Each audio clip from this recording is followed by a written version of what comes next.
రాహుల్ గాంధీ అద్భుతంగా మాట్లాడాడు, ఇరగదీశారు, పగలదీశారు. ఇవి ఖచ్చితంగా నేనే చెప్పాను. రాహుల్ గాంధీ బాగా మాట్లాడారు గతంతో పోల్చుకుంటే అన్నటువంటి. హిందుత్వ అంశంలో నాకు అభ్యంతరం ఉందని ఇక్కడ ఆరోపణ చేయటం, అలాగే ఆరోపణలకు సంబంధించినటువంటి బాధ్యతతో ప్రవర్తించడం అన్నటువంటిది ముఖ్యం.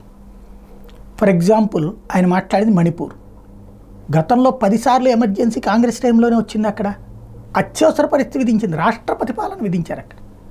బట్ రాష్ట్రపతి పాలన విధించకుండా అక్కడ నడిపే ప్రయత్నం చేస్తుంది.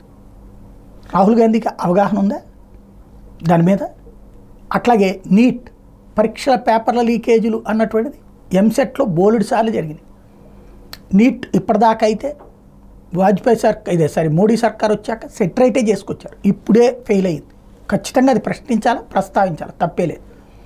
కానీ టోటల్ నీటే వద్దు అనేటటువంటి రూట్లో పోతే సమాజానికి అన్యాయం చేసినట్టే, చాలా రాష్ట్రాల్లో ఉన్నటువంటి మధ్యతరగతికి అన్యాయం చేసినట్టే.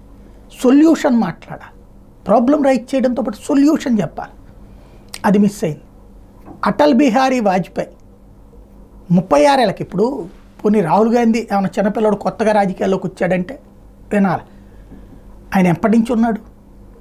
ఇప్పుడు 50 ఏళ్ళు దాటిపోయినటువంటి రాహుల్ గాంధీ ఇప్పటికీ ఆయన నేర్చుకోకపోతే, అటల్ బిహారీ వాజ్పేయి 33 ఏళ్ల వయసులో అయ్యారు. ఆయన 33 ఏళ్ల వయసులో 1957 ఎన్నికల్లో బలరాంపూర్ లోక్సభ నియోజకవర్గం నుంచి ఎంపీగా గెలిచారు ఆయన.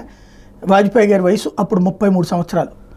వాక్చాతుర్యం, వక్తృత్వం, భాష మీద ఉన్నటువంటి పట్టు, విషయ పరిజ్ఞానం, దేశ సమస్యల మీద అవగాహనని చూసి అప్పుడు అందరూ ముచ్చట పడేవాళ్ళు.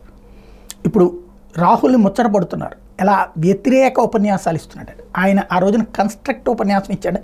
నెహ్రూ కూడా ముచ్చట పడినటువంటి సందర్భం. ఇక్కడ గుర్తుపెట్టుకోవాల్సిందల్లా 54 ఏళ్ల వయసు కలిగినటువంటి రాహుల్ గాంధీ ఇన్ని సంవత్సరాలు ప్రభుత్వంలోనూ ఉన్నాడు, ప్రతిపక్షంలోనూ ఉన్నాడు. అట్లాంటప్పుడు మరింత అవగాహనతో మాట్లాడి ఉండాల్సిందే.